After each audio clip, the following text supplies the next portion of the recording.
दुलारचंद हत्याकांड मामले में मोकामा के बाहुबली पूर्व विधायक और जेडीयू के प्रत्याशी अनंत सिंह की गिरफ्तारी हुई है और उन्हें पटना पुलिस ने इसी स्पेशल सेल में रखा है। बाहर उनके अधिवक्ता नवीन कुमार जी खड़े हैं। नवीन जी, क्या कानूनी पहलू क्या है, क्या प्रक्रिया आप लोग आगे कैसे बढ़ा रहे हैं? कानूनी प्रक्रिया तो अभी जो करेंगे पुलिस के पदाधिकारी ही लोग करेंगे।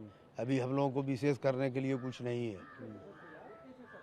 अभी विधायक जी जेल जाएंगे, उसके बाद का कार्यक्रम है कि चुनाव अभी शांतिपूर्ण बढ़िया से हो जाए, उसके बाद की प्रक्रिया हम लोग करेंगे। तो जमानत के लिए अभी आप फाइल नहीं? जमानत के लिए अभी हम लोग मेन मुद्दा अभी है चुनाव, क्योंकि बेवजह अनंत बाबू को इस केस में घसीटा गया।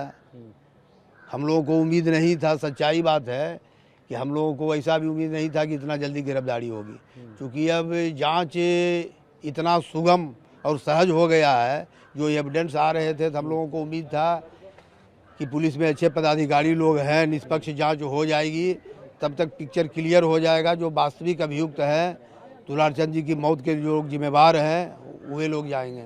आप कह रहे हैं कि बेवजह इनकी गिरफ्तारी हो गई है। पुलिस कह रही है कि साक्ष्यों के आधार पर इनकी गिरफ्तारी हो गई। बिहार के डीजीपी से लेकर एसएसपी कह रहे हैं कि साक्ष्य हैं, इस वजह से इनकी गिरफ्तारी। नहीं, साक्ष्य तो अभी हम उनके इस विचार से सहमत नहीं हैं।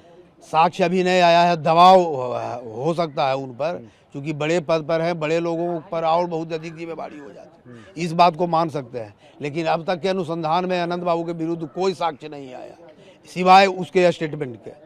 जो दुलारचंद थे, उनके जो पोता है नीरज, उसने जो एफआईआर दर्ज किया है कि अनंत सिंह ने उनको गाड़ी से खींचा और खुद कमर से पिस्टल निकालकर गोली मारी। बोले शुरू से कि अनंत बाबू का इतना दीन नहीं गिर गया है, वो केकरो बोल देंगे, नहीं बोलना चाहिए। वो मेरे जैसे आदमी को कोई एकदम मिसबिलीव बात है। बच्चा को जो सिखाया गया है, और अनंत बाबू ने अपने पिस्टल रखते हैं, नहीं हथियार रखते हैं, नहीं कलम रखते हैं। उनको कोई दस्तखत करने के लिए भी देता है तो पेन किसी से मांगते ही है। अपने हथियार रखने का उनको जरूरत नहीं पड़ गया जब से वो राजनीति में आए। तो उन्होंने खुद बयान दिया कि हम 40-50 गाड़ियों से थे और आगे निकल गए। इसलिए बच्चा है, जो सिखा रहा है वही बात बोल रहा है। अब केस लिखाएगा तो थोड़ा झूठ नहीं बनाएगा तो लगेगा कि। लेकिन हत्या के मामले में इनकी गिरफ्तारी हुई। हत्या के मामले में हाँ, वही तो बात बोल रहे हैं। वो जो बालक बोल रहा है, जैसा उसको बताया गया वही एफआईआर लिखा गया। पुलिस पदाधिकारी भी वही पढ़ते हैं, आप लोग भी चैनल वाले वही चलाएंगे, तो प्रेमा फेसी लोग मानता है कि सच बोल रहा है। हम लोग उम्मीद कर रहे थे वकील होने के नाते कि पुलिस अनुसंधान करेगी, और पुलिस अनुसंधान करेगी तो यह बात स्पष्ट हो जाएगा। पुलिस ने बगैर अनुसंधान के, बगैर साक्ष्य के इनकी गिरफ्तारी कर ली। हाँ, अभी तो यही बात बोलेंगे। क्यों ऐसा हुआ? दबाव रहता है। अच्छा, अभी दबाव है। चुनाव कारण है क्या? चुनाव कारण है, मेन मोटिव चुनाव है।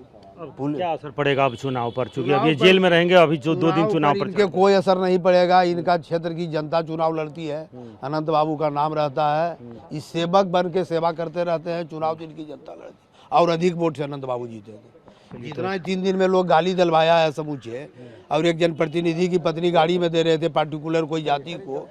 इशारा यही है, जातीय उन्माद फैलाना चाह रहा है बस।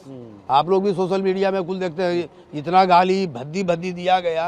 और सूरज सिंह की पत्नी उसका नेतृत्व कर रही थी। मैं नाम फिर खुल के बोल रहा हूँ, वही सूरज सिंह जो मोकामा में रंगदारी वसूलता था, व्यापारी को मारा था, अपने आंख से देखे थे, यहाँ पर पैसा नहीं देने के चलते माता गोली मारा।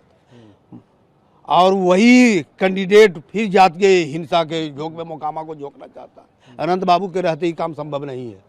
चलिए, अनंत बाबू के रहते यह काम संभव नहीं है, लेकिन अनंत बाबू अब जेल में हैं और दावा ये है कि जेल में रहने के बावजूद वो जीतेंगे। और ये साजिश सूरजभान सिंह की है। पहले भी अनंत सिंह ने यह कहा था कि ये सारा खेल, अनंत सिंह ने यह बयान दिया था कि सूरजभान सिंह का यह सारा खेल रचा हुआ है। उनके वकील भी ये कह रहे हैं कि जमानत के लिए अभी चुनाव के बाद वो दरवाज़ा खटखटाएंगे, लेकिन फिलहाल ये दावा कि जेल के अंदर रहकर भी उनकी जीत पक्की है। हालांकि अनंत सिंह ने भी जो ट्वीट किया कि सत्यमेव जयते, अब जनता चुनाव लड़ेगी।